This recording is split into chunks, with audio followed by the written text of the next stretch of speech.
right. We will go ahead and call this regular meeting of the Marion County Board of Supervisors to order. Roll call, Mr. Grandia from a remote secret location. That's right. Keisha Johnner. Keisha, Here. You gotta eat it. Yeah. Can you hear me? I can now. Yes. All right, I'll eat it. Thank you. Mark Ramey, Here. Steve McCombs. Here. All right, very good. I would entertain a motion on this morning's agenda.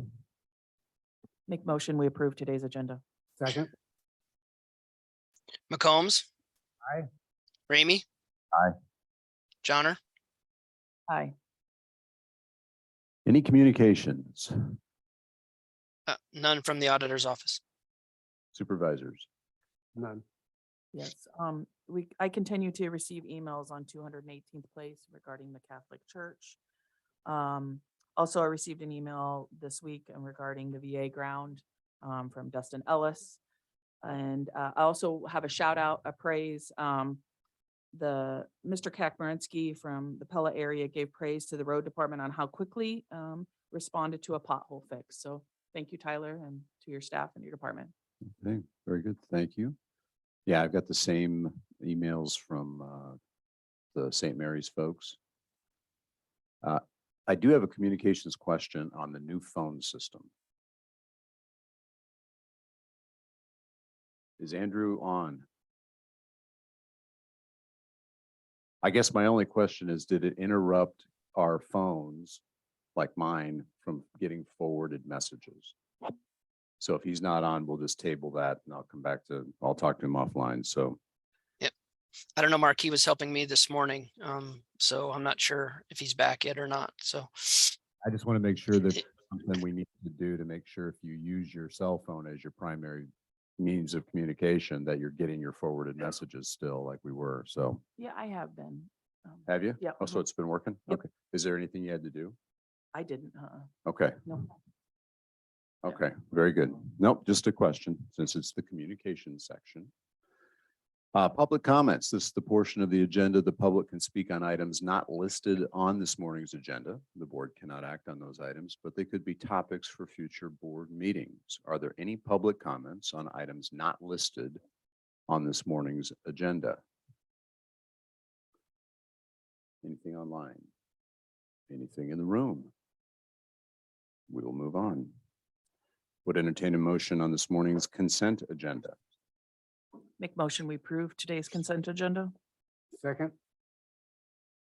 Ramey, Aye. Johnner, Aye. McCombs. Aye. All right, very good. On to business. We're all wrapped up here. Good morning. Oh, Missy, you're ready to go. I All am. right. Yep. All right, we've got a zoning site plan approval for Des Moines Skydivers. We didn't. Go So ahead, this Missy. is on a parcel that's owned by Danny and Larissa Van Donsler, defined as parcel 06455000100. Once this approval is done, will be addressed as 1233 Nixon Street. So they are proposing, this is a 17-acre parcel and the lease is for 3 acres in the southeast corner of the Van Donsler property to be leased to the Des Moines Skydivers. The parcel is currently zoned M1 light industrial as a protection to the Knoxville Airport, and there is no potential for rezoning given the proximity. We have a letter of support from the Knoxville Airport. And we were told in the meeting, at the zoning meeting, when this was approved back in August, that there is no flight or there is no height restriction at the beginning of the runway, which is where this would be located. So there's no concerns with the proposed use. The only permanent infrastructure that will be built is a 50 by 50 clubhouse. That is the purple right there in the middle. They're proposing construction in 2023. They'll be putting in a septic for that building as well as water and electric. that read, there's a turnaround. The only signs that are being proposed are within they're just directional signs because it's a one-way driveway in and out. They do show up to 30 camp spots, which are an accessory use with the private club. But not at all times will all 30 be used. They are also at this time, they've put in place a contract to have any campers that are left on site for the season, they'll have somebody come in and pump those once a month, because in checking with the DNR, there's not a requirement for campers that they provide a dump station. So they may at some point, and they're just not sure as it grows. It's a 20-year lease, so they may officially put in a dump station, but for the time being, until they determine the amount of numbers and the amount that would need to use it, they feel that just having a contract for somebody coming to pump like they do out at the racetrack would be a better way to go. The property line's about 380 feet from the edge of the runway. The only lighting will be on the proposed clubhouse. There was no communication with any of the notified neighbors prior to the zoning meeting. Currently the Des Moines Skydivers are putting in a hangar at the Knoxville Airport. Their previous lease was with the Winterset Airport, which lapsed, and then they've relocated to Marion County. So it's a fairly simple site plan. The driveway was already in existence and was approved. Scott went out and reviewed it when this came forward. So Okay. Board, any questions for Missy on this proposed site plan? Brian, I guess I'd ask you, City of Knoxville has a relationship with the airport, correct? Yeah, is this something you guys have talked? Yeah, to my knowledge. I wanted to put you on the spot this morning, Brian. I just Yeah, thank you. change hats. Yeah, to my knowledge, been through planning and zoning for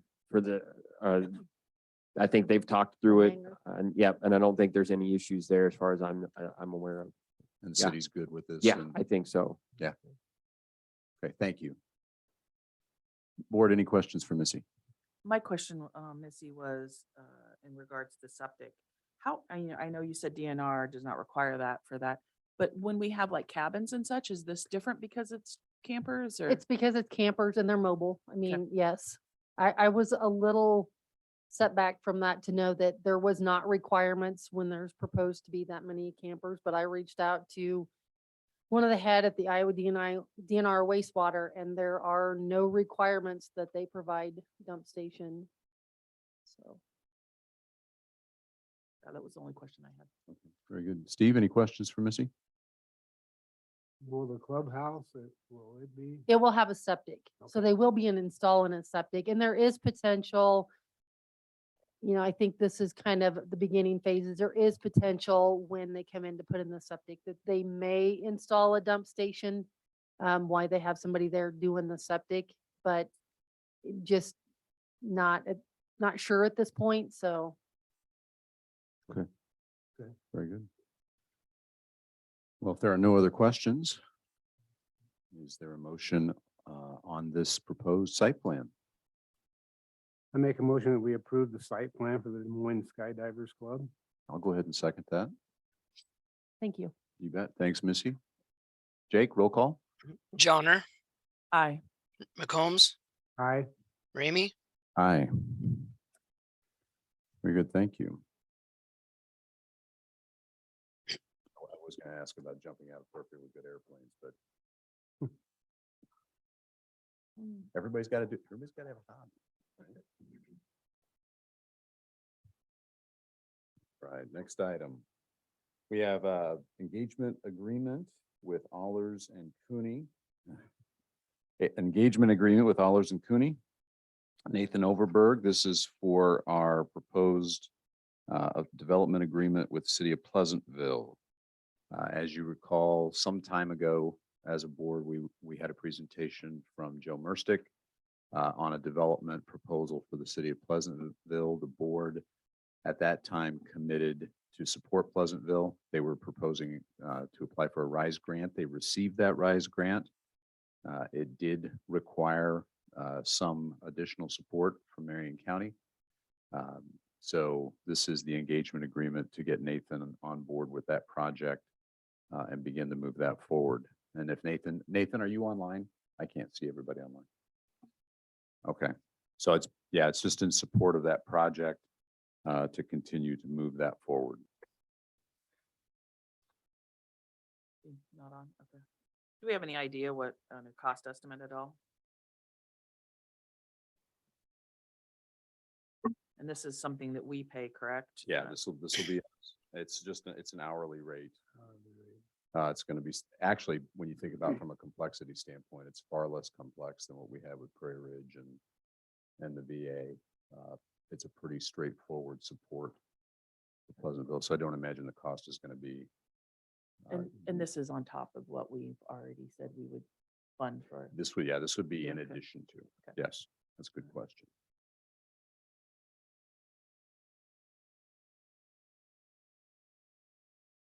It's going through many of the same steps we went through with Prairie Ridge, developing the urban renewal plan, getting that all in place, those types of things. But again, the complexity is not as great because of the scope. The scope is smaller.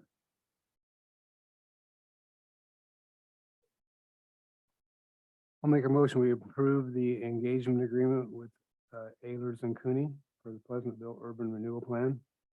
I'll second. All right, we have a motion and support. McCombs, Aye.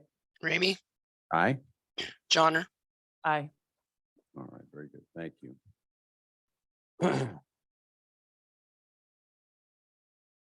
Next, we have a discussion with Skinner and Paschke on 2023 Marion County legislative priorities. Kelly, good morning. Good morning. Kelly Myers here with the Skinner and Paschke Law Firm. Also wanted to do a quick introduction. With me today is Kelly Paschke. She's a partner in our firm and morning. she has many years under her belt lobbying at the Capitol. I think what's 23 years now? 25 years. Okay. So she is very familiar with the goings on at the Capitol and thought I'd just give a quick update first. We find ourselves a little less than 2 months away from the election. This year's a little bit different with redistricting going on. And while we expect the House and the Senate and the governor to remain Republican, we don't know where the committee assignments are at this point and who the committee chairs will be. And we won't likely won't know that until December.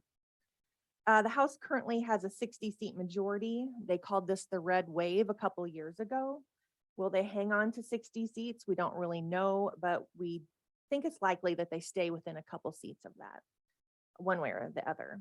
The Senate's majority is also Republican, and they currently hold 32 seats, and they are also expected to keep that majority and maybe hit the super majority this year. We had our proactive goal this year was to change some language in Chapter 15, the Economic Development chapter, in the Rebuild Iowa Infrastructure Fund bill, House File 2579. On the second year of our try, we were successful in getting those changes to that code made. And there's $750,000 in each one of those funds, the demolition fund and the rehabilitation fund, that Marion County would now be eligible to apply for towards the VA project. Also, we got past retroactive language in that bill to make it retroactive to 2020 so that the economic development should not be able to say, oh, well, it's already over. It doesn't apply to you now. We specifically lobbied for that with our legislators and they put that in the bill, and that would be in session law. We also worked on the treasurer's bill to increase their fees. That's the Treasurers Association priority, but we were supportive of that and declared in support. It increases fees that have not been increased in over 30 years. Jane Bloomingdale was the champion on that bill. She's the chair of local government, and she told me repeatedly that she was advocating for that bill in caucus. It did pass out of her committee, local government, and even with an increase, because she said, if we're going to take this opportunity to increase fees, let's do something that's meaningful, not just, a smidge here or there, because of the difficulty in getting fees passed. Unfortunately, when it went to Ways and Means, it stalled out, and that's likely because this was an election year, and increase to fees is viewed as an increase in tax. And in an election year, no one wants to have that pinned on them that you've increased taxes, especially when Republicans campaign on no increased taxes and cutting taxes. So I think that was probably what killed it in Ways and Means this year. And just as an aside, a bill that increases any fees or has a revenue to the state goes to the Ways and Means Committee, and that's required. So these things can take several years. That was 2 years. It was introduced in the first year of the / General Assembly. It remained alive last year. It will have to be reintroduced to the new General Assembly next year. I don't think that would be a problem at all. It's I mentioned this, the Treasurers Association's bill. We can work on that more proactively. It's a little touchy. I don't want to step on any toes there since it's their association. But happy to continue to work on that. And maybe it will have a little better luck next year, as it won't be an election year. We also saw things that passed that were of interest and a priority to Marion County leadership. Tax relief, our individual income tax over the next several years is set to be the 4th lowest in the nation at a flat 3.9%. And that will work in over the next 4 years, ending at 3.9% in 2026. Retirement income, starting January 1, 2023, there will be no income tax on retirement income. And there will be corporate changes to Iowa's corporate tax rates that will take it from 12%, the highest in the nation, to 5.5%. And those are in House File 2317. Here, And- here. Say what? I'm just being British, Kelly. I'm saying here, here. Oh, yeah, here, yes. Also, what I've heard at economic development meetings is challenges to childcare. And this year, the legislature made it a priority to make changes in the law to expand and promote childcare for Iowans workers. They established a new minimum child to staff ratio in childcare centers of 1 to 7 from children age 2. And 1 to 10 for children age 3. As you all know, everyone's looking for employees these days, and being able to expand that ratio was helpful. Also, allowing 16-year-olds and older to work without additional supervision was also expanded to tap into that teenage workforce. Changes to allow families to pay the difference between the child care assistance amount and those amounts charged for private pay families would then incentivize those child care providers to accept child care assistance. Before, it was like you couldn't add family dollars to that. And if a provider didn't want to take that CCA amount, you were just out. So this is going to allow the families to be able to subsidize the difference. Allows parents with a permanent disability to access CCA funds as well, so the other parent can pursue employment. Previously, this was only allowed if a parent had a temporary disability. We also monitored mental health. We a mental health professional loan repayment program was established to incentivize more healthcare professionals in the state. That was in House File 2549. Also, there was a tiered inpatient payment rate from the Medicaid program for acute mental health services to establish more providers to take Medicaid. As we all know, the Medicaid rate is abysmal. And so some providers just simply won't take it. So they were trying to address that as well. Provides additional psychiatric positions at the University of Iowa Psychiatric Residency Program. We all know, I've heard this joked at the Capitol that a psychiatrist in Iowa is like a unicorn. They've expanded access telehealth wise to be able to have more coverage through the state for psychiatric services. And this is just one other step that they did to expand access and treatment for mental health. It is noteworthy to talk about a little bit of defense that we played. That's not always in the limelight, but the first year of the General Assembly, the State Fair Association introduced a bill that would basically said any property owned by a fair association would not have to pay property tax. It did not require that property to be contiguous with the main fairgrounds. And so we were able to put a stop to that the first year. Last year, the lobbyist for the Fair Association stopped me in the Senate lounge and said, "Are you still representing Marion County? And are you going to fight me on this bill?" And I said, "I absolutely am." And that bill did not make it out of committee. So I just wanted to bring that up because it was never on our bill list again, because it did not move because of conversations I had. I think I was very happy with the success of the RIF language and getting that passed. Moving forward, I think that we can work on the treasurer's bill. We can continue to monitor mental health and economic development, and open to discussion on any other priorities that you think might be forthcoming. Very good, Kelly. Thank you for the update. Steve, Keisha, comments, questions, priorities, things you've been thinking about that you'd like Kelly to take a look at this year? Yeah, I was curious about the Fair Association tax. I knew that was a conversation we'd had many times over with various people. And I'm glad that it went that way, because, I personally think that it should only be tax exempt on where the intent of the legislation was only where the fairs were held. So I'm happy with that. Keisha, First off, I want to disclose for transparency, my sister is the attorney and lobbyist for Skinner and Paschke. In regards to that, though, I did think of priorities. I do think mental health should be a priority again. And also wondering if, you had stated, Kelly, in regards to the treasurer group, working with them in regarding those fees. Not raising a fee in 30 years is quite a bit. And I know Michaela and I have had further discussion in regards to that. Continuing to watch for economic development was something that I was thinking that we need to watch. And regards to I would like continue with the fairgrounds to be able to watch for the Fair Association itself. I know last year, I think when I looked at that, if that would have passed, it would have been $30,000 that the county would not, it's not just the county, but it would have been $30,000 in property tax. So that they could have not had to pay. So. okay, very good. Thank you, Keisha. Michaela, looks like you're ready to comment on something. So Well, I'm a little late to the party, which is pretty common this time that's of all year for right. me. It's all right.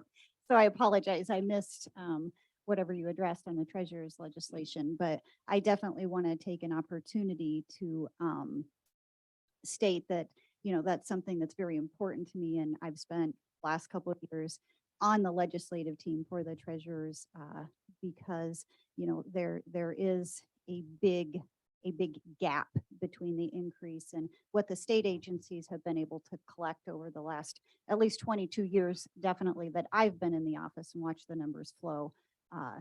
But our county retention is low, and what it takes to run my office and provide the services that, our residents want and need. I think that's important. So that's definitely something that I want to continue to collaborate on this year. So any questions? Very good.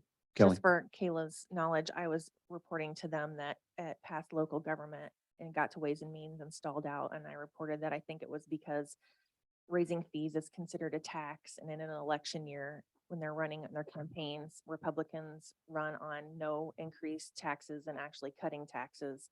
And I think there was concern in caucus that was reported to the local government chair that that was their problem with the bill, excuse me. I'm hoping that next year, we've had 2 years of education on this. They know that it's been 30 years. Jane Bloomingdale has been our champion. Hopefully she will continue to be. We have conversations with her all the time, but definitely would bring this back to light. And hopefully we could get it passed in a non-election year. Okay. very My good. hope as well. Tyler? I don't know if it would be this next legislative session, but possibly the one following that, but something to keep an eye on. would Tyler? be- Could you introduce yourself to them, make sure they know? who you are? Tyler Christian, Marion County Yeah. Engineer. Something to keep an eye out for would be road funding. Time 21 has a sunset, I believe, in 2024, which is a portion of our road use tax, probably in the range of 10 to 12% of what we 12%. currently receive. So there's already discussion amongst our engineers association on what legislators may be looking at and changes to time 21 and changes to the road use tax and how that may impact us. So something just to keep an eye out. I don't know if there'll be anything pertaining to that in this next session or not. Okay, very Nothing good. I've heard of to date. Very good. Thank you, Tyler. Anybody else from a county government standpoint? Any of our other elected officials that might be online like to raise anything that could be a priority to consider this year? Nothing? Just a couple things, Kelly.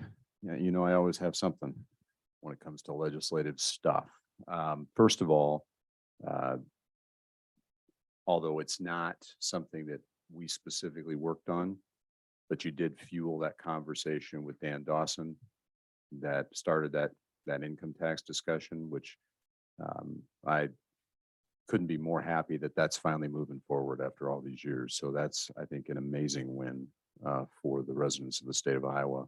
Hope we see more. I always want more. Can't wait for that zero income tax or flat tax state. But mental health, as Keisha said, really key to keep an eye on that. We are going through a major restructuring of our mental health region, the Cross region. Rachel Cecil is leading that charge, but trying to deal with the changes in the recent Senate bills that have impacted mental health. We're trying to have a region that's more centralized around one employer. So we're trying to take it from the counties being the employer of record and create an organization that really is a single employer of record to be more efficient. That's where we're headed with mental health. So there will probably be other things the legislature will think about regarding that. You know, the meetings that we've had with Senator Edler and those. I'd like to continue to have those discussions this year to keep that front of mind with those folks. On the public health side, major changes in Marion County Public Health. Kim is, I think, in Cedar Rapids. If she's not, is she online? I know she had a meeting in Cedar Rapids today, so she may not be online, but if I could summarize, this was a bidding year for most of our substantial programs within Marion County Public Health programs. They have administered extremely well for 20 years on most of these programs. Almost all of our major programs were awarded to a nonprofit out of Ottumwa. So there will be a massive restructuring of Marion County Public Health in the next several weeks, probably impacting about 25 jobs within that department. From a taxpayer standpoint, it doesn't impact the Marion County taxpayer because this was all cash coming in, much like with Tyler's road department coming in from other sources. So it was cash in, cash out. So there won't be a direct property tax impact, but it will impact the services and where the services originate from. So they'll be coming out of Ottumwa, less so from Marion County Public Health. The change in how that occurred is problematic for me because it's really not under a direct legislative mandate. It was kind of shoved through at the end. It's on page like 63 of a funding bill. At least that's the rationale we've been given. But there has been no legislative authorization to restructure state public health departments and county public health departments. So something that we probably need to have a conversation with relevant folks from the legislative side to make them aware. I know we'll be having a meeting that Kim has set up with our state reps here in the next week. So I might have you come to that as well to get up to speed on that. Property taxes. You and I have talked about this in the past. Michaela is knee deep in property tax. But in the same way we had income tax reform, we need to have state legislators become more knowledgeable about what drives property taxes. Because our residents, I think, get, it's not confused, but because there are so many different taxing entities, it's who drives this math? Is it us, the Board of Supervisors? Is it Brian at the city? Is it the school boards? Who's really driving the math? Now I can do a macro level view and say what's really driving the math over the last 10 years is cheap assets or cheap interest rates and inflated asset prices. That's going to change, but the way Iowa calculates property taxes, taking last year's sales into account, there's always going to be a lag as to what the real economy is doing. So at some point, we've got to have a discussion with the folks who oversee the Department of Revenue to say you've got to take a look at this in a more material way. Jake and I have had this discussion for years. It tends to be manipulated depending on how much cash is coming in, because that determines the rollback factor and who's going to get the rollback. And that's not really transparent taxation. That's a manipulated system from my view. So I'd love to have some conversations on property taxes and see if we could bring more consistency for the taxpayer instead of the system we currently have. On RIF, appreciate the language changes. You're going to see in an update coming up here, we'll all have Carla and Steve and Chris talk. Meeting with Deb Durham doesn't sound real positive for us to get RIF money based on the scoring mechanism, and I'll let Carla and Chris talk about this in our later meeting, but the language changes there. There is another grant we are going to try to pursue as well. We'll talk about that here in an upcoming agenda item. So those are really my top things that I'm thinking about from a legislative standpoint, with probably property taxation being foremost. And then we started the income tax changes. Now let's see if we can get people to think about property taxes and how that's calculated. And again, bring a little more consistency for our residents. So not every year you're operating on a lag depending on where the economy was 18 months ago. And it needs to have a different formula, my view. All right. Anything else? Any other priorities, folks? Okay, very good. Again, appreciate your support and your help. And for the elected officials and our department heads, Kelly is a representative of, and she works for the board, and our contract is with the board. But if you have issues, things that come up during the course of the session, don't hesitate to get a hold of one of us to transmit that to Kelly, or let Kelly know that you have something top of mind that you'd like her to at least stay attentive to if you hear of something in your organizational meetings that we need to know about. Okay, very good. With that, I would entertain a motion to close discussion. I do have one further question. I Yes. didn't know, when is your contract done? Okay. Yeah, it'll be an agenda item in October, I think. Yeah, I just wasn't sure. Nope, nope, that's a good question.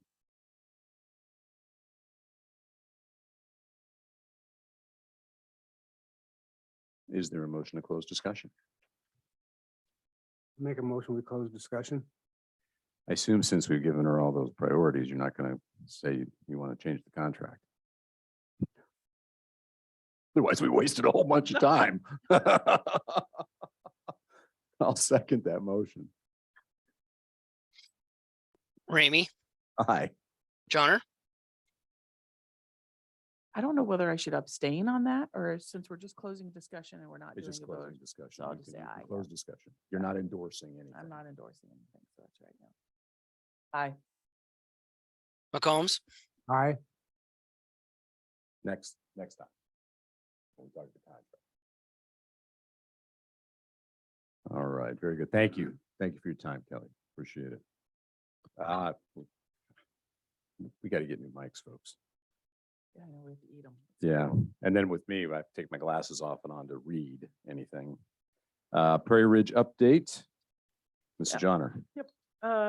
So last month, I had spoke on Prairie Ridge and that the 4 Sage homes, that the basements were being construction. Those are done now. The construction for the construction on the top is being finished, is being currently worked on, I should say. And that's, there is no other construction happening. I would like to say, though, all the Oakstone homes that the bank had held, they are now being finished by different builders, and they are all in different hands, and they're in the process of being finished. So I'm very happy to hear that, So what does that mean for the bank, Keisha? that the bank has now allowed those homes, with the negotiation between the bank and the new builders. Okay, They're so no longer in Oakstone hands. So their loss has been mitigated. Yes. Yep, Okay. Yep. 26 homes are either finished or under construction. There's still 68 lots available. The townhomes, when I spoke with ATI Group, still working on finding good qualified builders that can be under the $300,000 price point. I'm being told they've spoke with several, but it's being a multi-week process. They've had multiple builders, just struggling with that price point. And as we know, the economy, it's difficult. So that's all I have on that. It's continuing a process. I'm just happy to see that the Oakstone homes are being finished. So Very good. No, appreciate the update. Steve, any questions? What was that price on the average? The price point? It was- for the townhomes, they're wanting to get under 300,000. okay. As we know, most of the homes are over 300,000. Nope, that's all I have. Okay, very good. Is there a motion to close discussion? Make motion to close discussion. Second. Johnner, Aye. McCombs, Aye. Ramey, Aye. Very good. The next one is a placeholder. I had Jake put this on here in case Kim had an update. Kim, like I said, is en route to Cedar Rapids. So other than what I just mentioned in our legislative section, that's where we are. There's really nothing further that I have to add on that unless, board, you have questions. No. Entertain a motion to close discussion on this item. Make motion, we close discussion. Second. McCombs, Aye. Ramey, Aye. Johnner, Aye. Okay, very good. So item 6 and item 7 really kind of go together. I broke it out because item 7 is a little bit of it's a specific action item or not that we have to consider. We had been a week ago already, a little over a week ago when Deb Durham was here. So we had I thought a very good meeting with Deb. I was not able to attend as I was under the weather, but Carla and Steve and Chris, I know Brian was there, conducted the meeting. I think it was a very positive meeting, but I'm going to let one of you 2 or one of you 3 or you 4, if you would like to give an update on that meeting. This is your opportunity for fame and fortune. Otherwise, it'll be me and who knows what I'll say.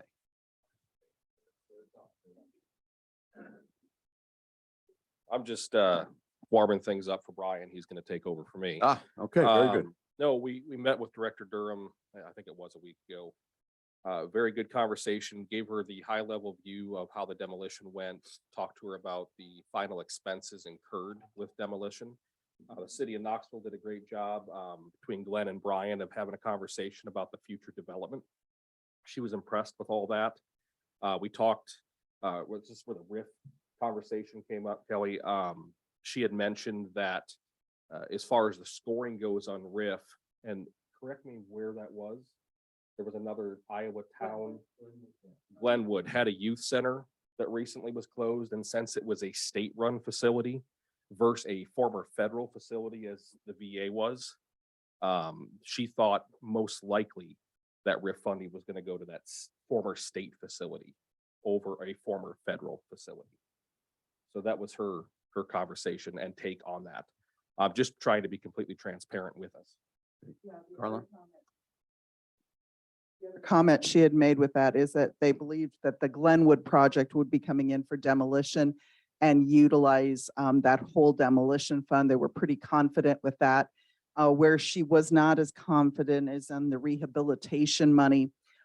She felt that if Glenwood came in for the rehabilitation also, that they would get it. If they did not have an application for that component, she encouraged us to apply, that there might be a possibility there if they didn't apply.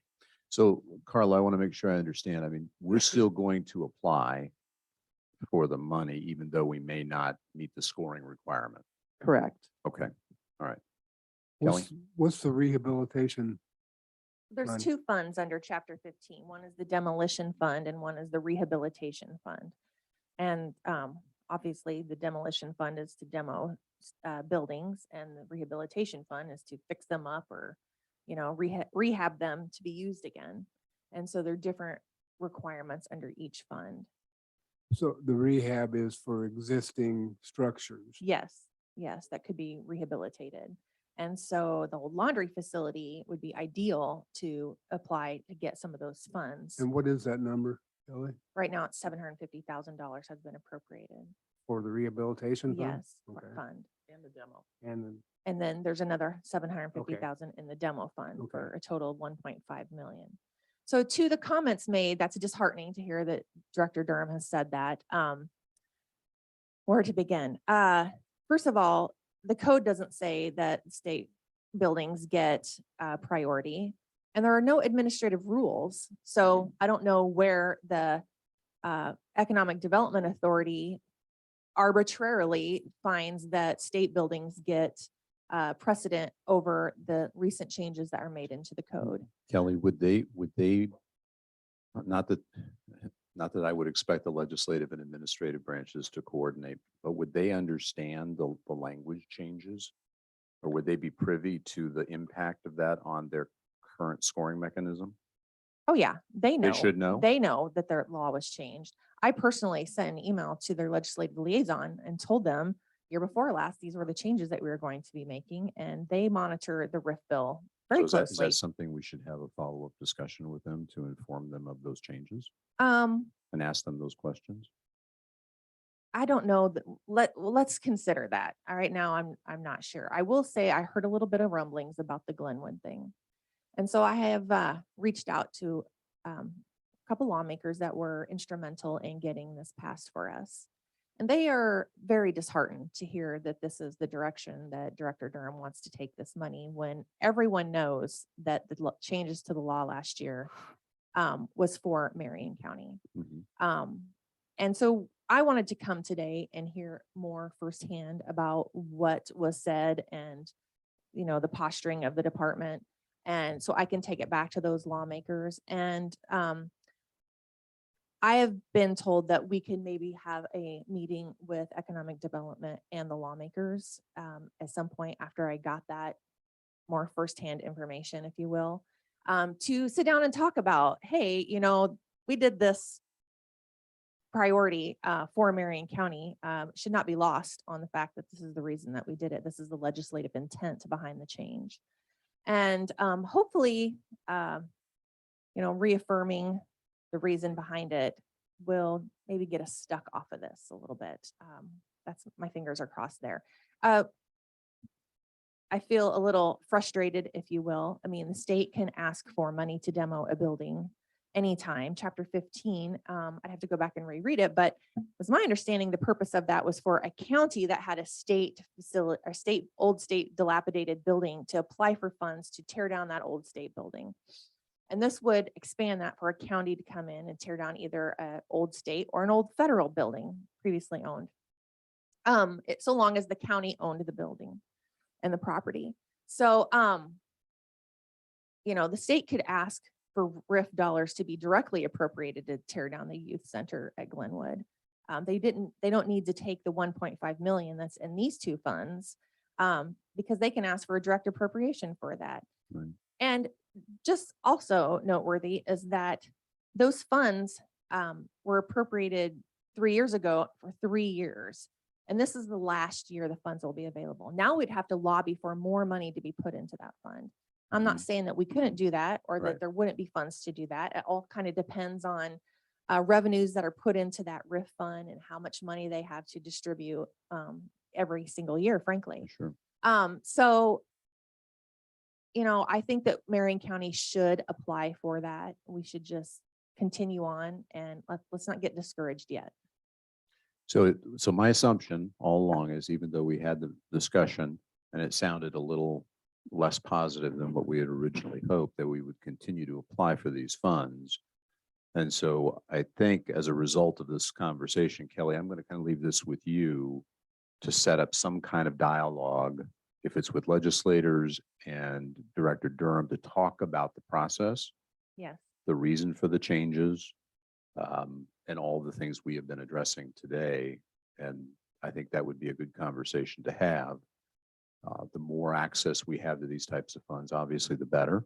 Yes. And certainly Marion County taxpayers have invested a lot of their own capital into this project. So it's not like we don't have a plan.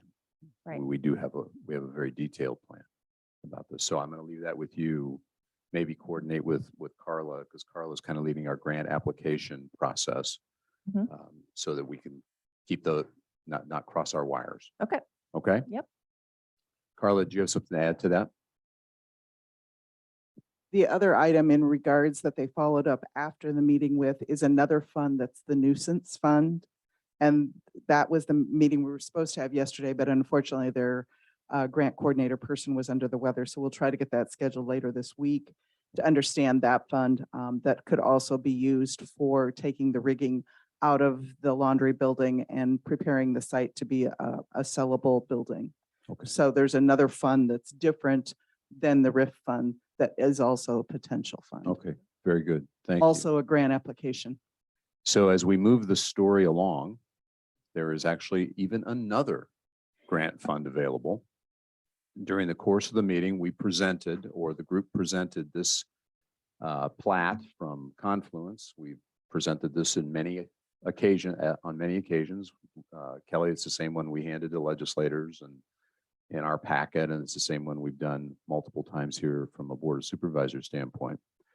And one of the things that was talked about with Director Durham that we've talked about in a variety of different meetings, we've talked about it here from a Board of Supervisors standpoint, is that when we go to the farthest west edge of the property, so that last, I don't know what we call our last 40 there, knowing that development for housing is going to take a considerable amount of time to reach that west edge.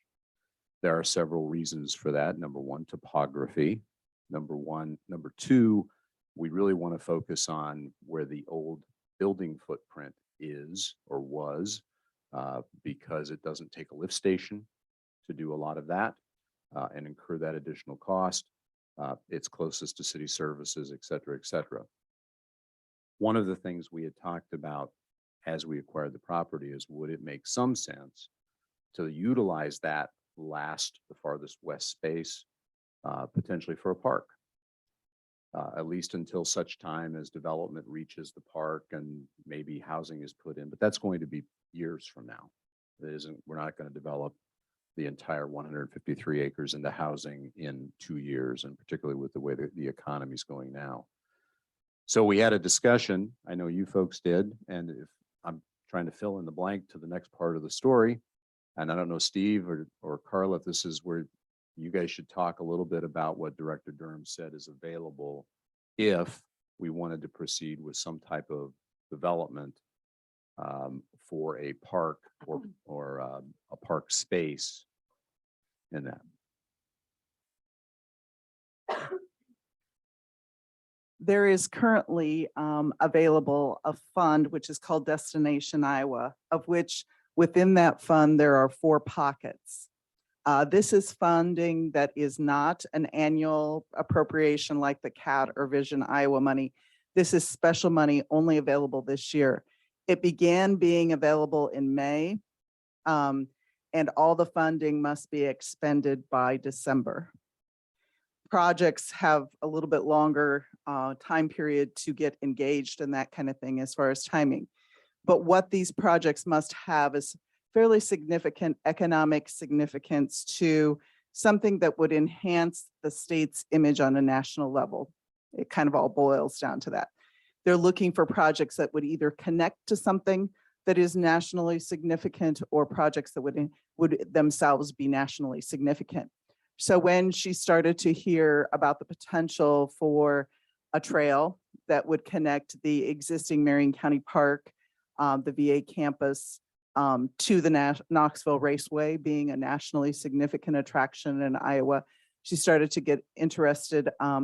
Further discussion with the potential for campground as well as water sports paddling on a lake got her very excited to say that in the outdoor recreation fund, this would be a project that would compete well in that fund.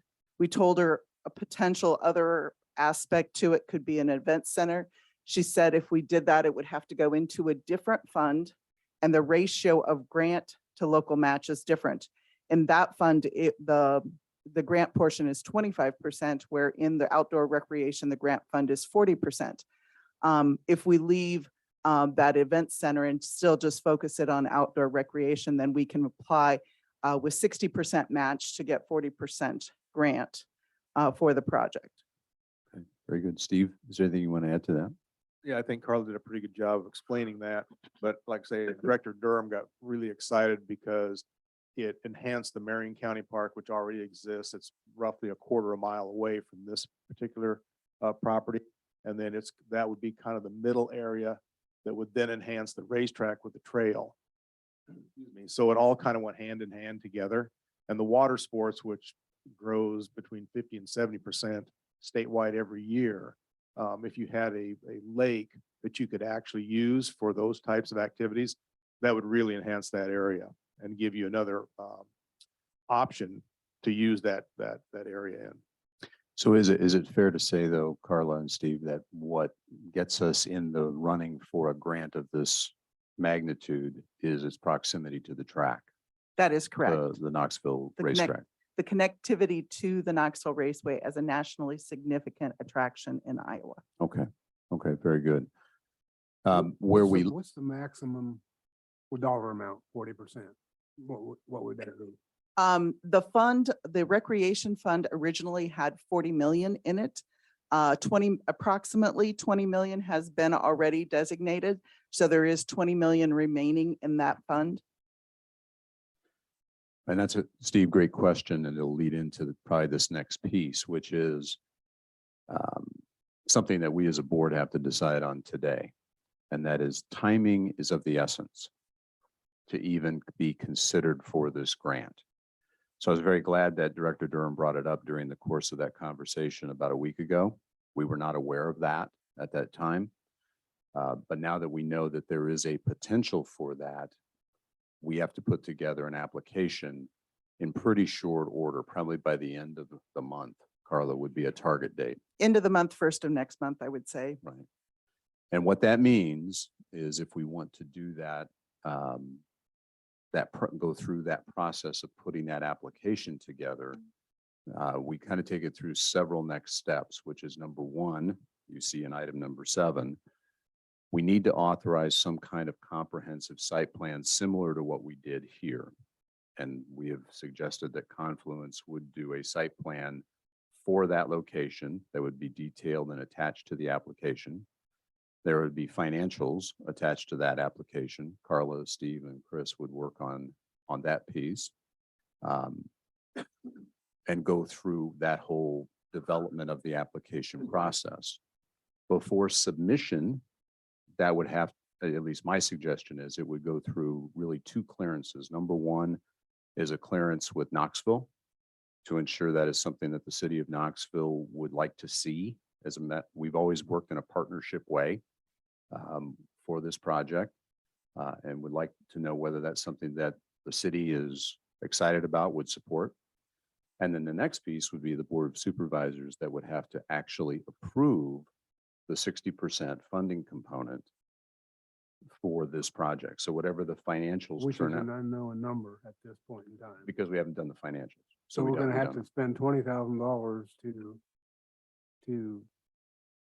to get something we may or may not receive. I understand that. Yeah, you gotta go, it's gotta And- be, it can't be a Because guess. the essence of the process is you have to have a site plan in order to estimate your construction cost and also estimate your operations cost. Because part of the grant requires a 5-year operations budget in addition to the construction cost. Then you take those numbers and that gets turned into an economic impact study.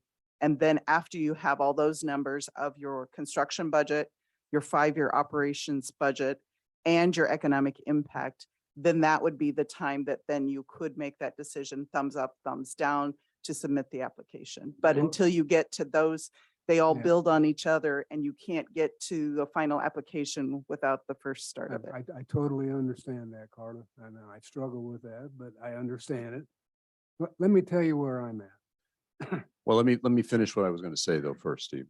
Okay. So as we get to the end of this process, any approval by the Board of Supervisors would be contingent upon receipt of the grant.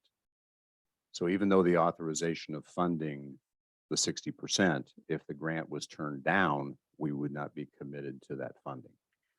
So, And one other point of clarification that we were able to get with Elena when we discussed with her is that one of the key factors for developing the entire VA campus is the lift station.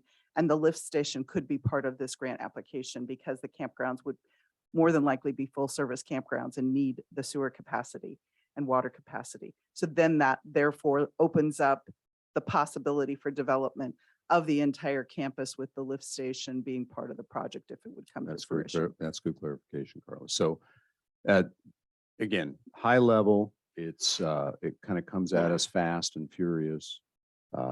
There's no advocacy one way or the other. This is a question of numbers. It's a question of what the additional potential property tax impacts will be. You'll see I have a whiteboard up here with the current impacts to all of our different projects up there from the VA number 1, Prairie Ridge and Pleasantville. And you can see all those numbers up here. 11.1 million, 4.7 million, and 2.0 million. So far, we have committed 17.8 million in public funding to these various projects. The tax per 100,000 on an annual basis is in the next column. So that's all listed out for you to see here pretty clearly. So it would be additive to that if we decided to go forward. It's a value question on when we think about it from what would get development started at the VA, given the current economic environment, but also understanding the property tax implications of it, and the math behind it. What's that? Pleasantville's, I think it's 2 point something, 2.4 maybe. It's a little bit more than that. No, it's 2.0 because I told them it'd be 2.0 in our last meeting. So we're not going to exceed that. So that's where we are. So in order to develop the app to bring that to the board for approval, we have to do some field work and it has to be fairly detailed, which is going to require site plans similar to what we have, financials. If this board does not want to go forward even with that, then this project dies. There won't be any submission because we won't have what we need to submit it, which is fine. Like I said, there's no advocacy here one way or the other. It's a question of money. It's a question of impact to the taxpayer. It's a question of what brings that online to bring maximum value to that investment and not have it sit as an open field for the next 10 years. So those are all the questions. I just wondered, Brian is here. Brian, what's the city's or have you guys discussed it all at the city, any of this, or? Where your guys' focus, I guess?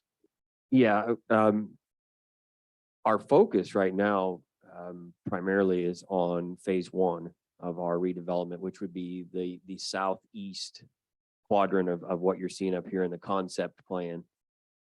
We have developed a site plan for that southeast quadrant around the Veterans Park area, which is just north of Pleasant, on the very south side there of the whole entire campus. All of our time and resources are going into that, focused on housing. You know, that was our intent. So that we're following through with that. So all of our energy right now is being focused on that area. We have had discussions about the western part. And for me, I would have to see something that would really make sense. One, in order to move forward with it, and then two, like Mark mentioned, I would want to make sure that we had something to protect the city's interest, that this would be somewhat temporary, I guess, because if we move out there in 30, 40 years, that it doesn't hinder development at that point, that we would want to be able to develop like our original intention was now. So I guess those would be our main concerns.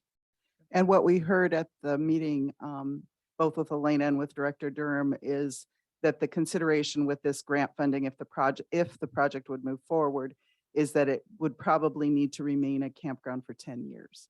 But at that point, then could be developed, is what we were told at both meetings. So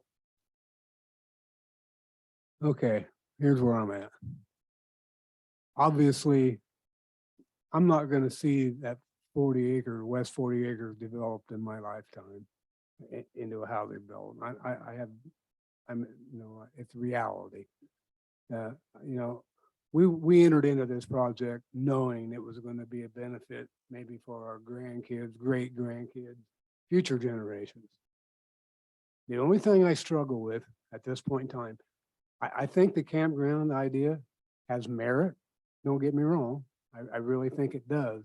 What I struggle with, if we get to the point where it looks like it's going to be a developable thing and going to be, I don't know what, $5 million or whatever, I struggle with asking the taxpayers of Marion County to take on more debt, because we have been working with the road department. I've been on the road department forever, seems like.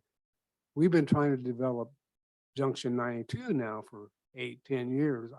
I'm struggling to ask the taxpayers to take on this project until we get that issue resolved. That's my struggle right now. I understand. And I when I saw this and just doing some review, I guess I do have a question in regards to the 28E. I know in the 28E between the city of Knoxville, we were to do demo and they were to do development. And would we be breaching any of that? And so, because they have till, I think it's July of 2023 to be able to, for your funding for your infrastructure.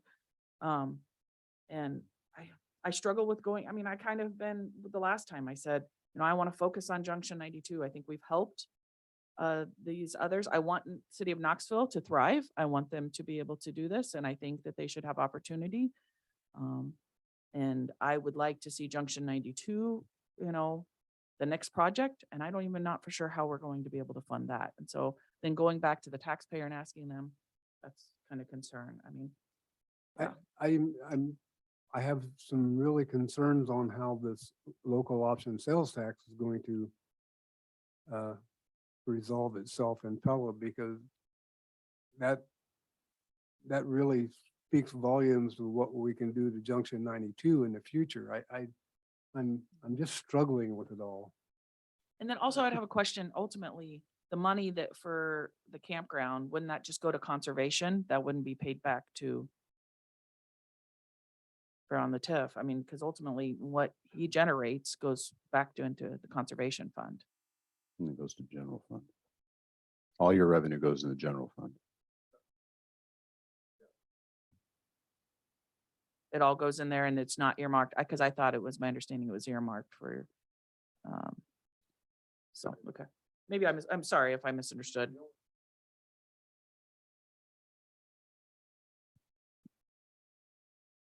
Camping revenue is part of our operating budget and it goes into the general basic. Yeah, that's why Steve comes every year and does the split between what he needs from the county versus what he generates. So, I mean, I understand, I mean, and I like the idea of being able to generate revenue on a piece of property that's probably going to set forever for us to develop. I get that. But I'm also concerned with Tyler's needs. And if we have to ask the taxpayers twice, but I guess we don't go anywhere until we get a site plan and we know what our final dollar figures are going to be. But the question we're looking at right now is, do we approve the 20,000 or whatever that fee is going to be to get this site plan in place? Is that correct? that is correct. Where would that funding come from to pay for that? We've got plenty in general to cover it. I guess I'm willing to see what that site plan is and what these dollar amounts are going to be. It doesn't mean I'm going to be supportive of it in the future if it's a great amount, if we cannot resolve the Junction 92 plan. Tyler? Yeah, since road department's been thrown out there a couple times, can I make a comment and then sure then can. ask a question? I mean, there are funding options for Junction 92 with cash on hand. It's more difficult now than it was 2 years ago when we presented that. There are options. Would it be easier with debt? Maybe, for as far as future budgeting for future boards, because to have cash available, possibly. And we'll have that discussion hopefully at the next board meeting, because a lot of even the cash option or potential debt options, in my opinion, may hinge on today's vote or future votes regarding local option sales tax. With that, look, Junction 92 aside, I've presented on this many times. There are lots of obligations that we have and are unable to meet at this time as far as maintaining our road system. And that's going to get more and more difficult for us. And you're not unaware of this. I know that. So not being part of the conversations regarding this potential project and then seeing debt issued for what I'm hearing is a potential 10 to 40 year life cycle. I guess that's a little bit concerning to me on not only Junction, put that aside, but potential shortfalls that we may have to overcome with roads. How does that impact us in the future if we have to consider issuing debt for road projects and bridge projects? I guess Carla mentioned the connection to the raceway being the driving force or the key to the Destination Iowa grant. Is there potential at Marion County Park for expansion? I don't know, is where it's not temporary, where improvements would be there in perpetuity, and still maintain that connection. Maybe you said something about it being in between, so I guess I'm just throwing that out there. Maybe that would be something to consider. Yeah, I think the trail connection is a permanent connection. I don't see that going away, whether it's housing or whether it's campgrounds, correct? Brian, would you say that's fair to say? That the trail connection is something that was planned in this plan already. Yeah, the whole thing is have a trail through it. I think So- in phase one, we are focused on that trail connection from. We are focused on that trail connection from, we'll call it the Marion County Park, where our trail begins or ends up to the new campus, the new VA redevelopment area, which would then connect up to the park near the racetrack. So Yeah, that is. and that would area. remain regardless of what the western property, whether it's using that for campgrounds or housing, correct? the trail would remain a trail. Yeah, we would still want to connect to that Yeah. campground. I'm still struggling a little bit because, I mean, obviously we have this 2080 agreement and we initiated this and we own the ground, but I still think that the city of Knoxville needs to be in agreement if we were going to make changes. And I said that already. Right, but you said you, right, but we're We- trying to make, We would present Uh, this to them before we would approve funding right. in but I- accordance with the 2080. Not being able to go to the meeting, obviously you were sick, but not being able to go, neither one of us being able to be there and hearing, I mean, we're hearing it again. I just feel like it's rushed. I mean, I'd like to kind of know what the city's wanting to know. I would like, I hate that it's time. It's the time constraint in which we're in. So apart from, I mean, we can debate all that. It is rushed because we were just informed about it. So during the course of that meeting is when it came up. So that's totally fair. There is a time constraint to put a project like this together, at least even to get the numbers put together, the plan put together. Totally fair. And if there is if you're not comfortable with that, that's fine. But the technical details of the 2080 aren't the issue. The informing Knoxville is not the issue because we will go through all of those steps in accordance with those agreements. But And the also time is, and I will agree that the time is an issue. I agree with that 100%. And then As the far con- as asking the taxpayers to take on more burden, agree 100%, Steve, that is an issue. Now, I think the thing that as a board, and this is what you're elected to do, and it's how we even acquired this property and why we've done the other projects. It's what will help facilitate development so that our population grows.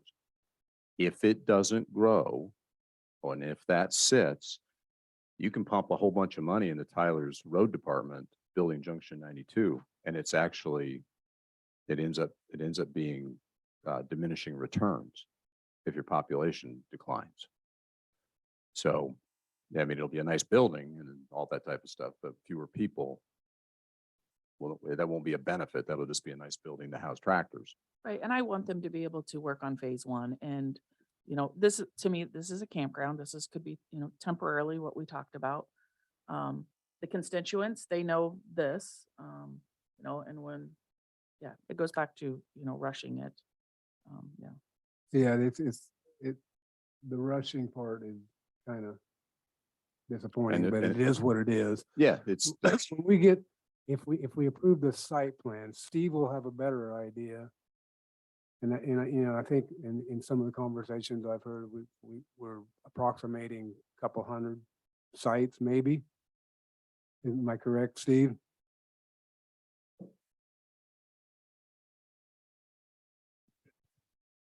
It's going to boil down to availability of land. So if you have a 20-acre lake and you have 40 acres to work with, you've got what, 20 left? So that, until we have the site plan, it's pretty hard to figure out exactly how many sites you're going to have. Right. Okay. We've got, I am more comfortable if we proceed with this. It's just keeping everything west of that road and not intruding on the other area. I'm more comfortable with that. Obviously, say it's 150 campsites, 100, whatever. You'll have a better idea of what the revenue will be generated after the site plan. absolutely. And then- So there's going to be revenue offset into however long this campground will last. If the city explodes and has to take that, which won't be in my lifetime, I'm pretty sure. Okay. is I'm it, I'm trying to get- is it, I'm is trying it, ahead. is it worth, instead of hypothesizing, which is what we're doing, is it worth $20,000 to get a detailed site and financial plan put together so that at a minimum, you can see what those results will be? Yeah. Otherwise, it's going to be a guess. You're right. Is it going to be 80 campsites, 150, 220, 900 west of the Meridian X? I don't know.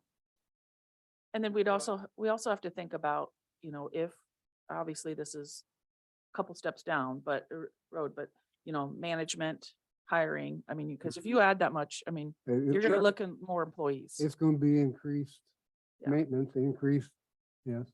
Sure. That'll be part of the cost analysis, I'm assuming. Yep, absolutely. And I that would site plan just- will help us get there. I would just feel so much more comfortable if we were focusing on Junction 92 and knowing what we were gonna be doing. I mean, $20,000 is $20,000, but I mean, we look at it as I don't want to look at it as a small amount. I mean, Well, I agree, and I had that initial thought too, that, $20,000, but unless we go that route, we're not gonna know where we're at. I'd rather know where we're at when I say no than guess at it. If I say no. At least I'll have some basis on making my decision. That's how I feel about it. So with that, I think everybody's kind of said their piece. We've got some nervousness, some uncertainty. It's a fair comment to talk about the speed. I am less concerned about the speed to put this together. But that's me. I've done lots of projects fast in my career. My biggest concern will be the in dollar amount, Mine too. because that's going to tell me what the taxpayer impact is going to be. Because again, like I said, with all due respect, I've been involved in this Junction 92 project from day one. and we've kicked that can down the road a lot. Oh, I don't think we haven't kicked anything down the road, have we? Tyler, we kicked the can down the road?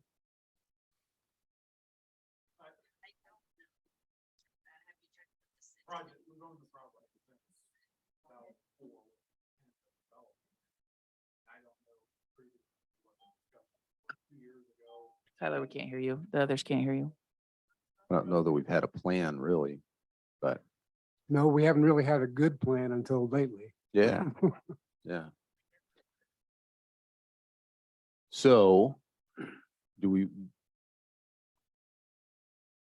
is there a motion to approve the 20,000 to move forward with site plan development and an application development for this?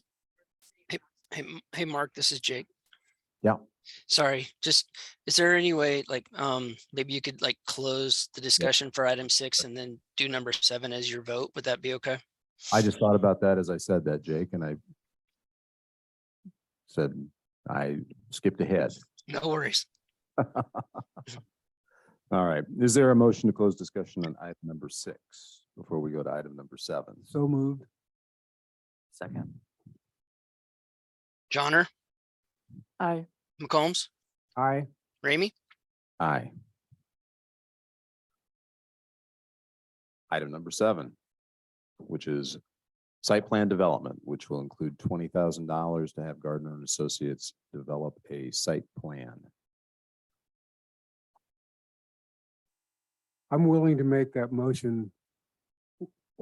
And based on my previous comment, at least I will know where we're at. Yeah, I'll second that.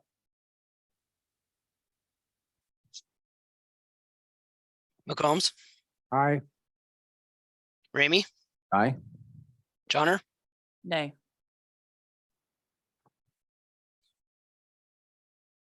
Updates. Steve. I have a landfill meeting tomorrow. I think that's all I have this week. Keisha. I don't have any updates. Okay, I've got meetings with Kim to talk about public health whenever she returns from Cedar Rapids. And then Kelly will be in contact on that. I don't know when that joint meeting is going to be with the legislators, but well, there's another one that Kim has put together real quick. So I'll call you as soon as I know what it is. All right. Mark, Yes. could I give an update on Steve's behalf from our recent SERPTA meetings? He was unable to attend, and I briefed Steve on that. Sure. So there are some impacts for our federal funding. Yes. So two things actually. One being the addition of other entities. So our region includes the donut around the Des Moines Metro, so Dallas County, Story County, Madison. As those areas around the metro grow, we're adding entities to our region with no new funding coming in as new entities come on. So for example, city of Adel, city of Huxley are approaching those populations. Adel is actually above 5,000.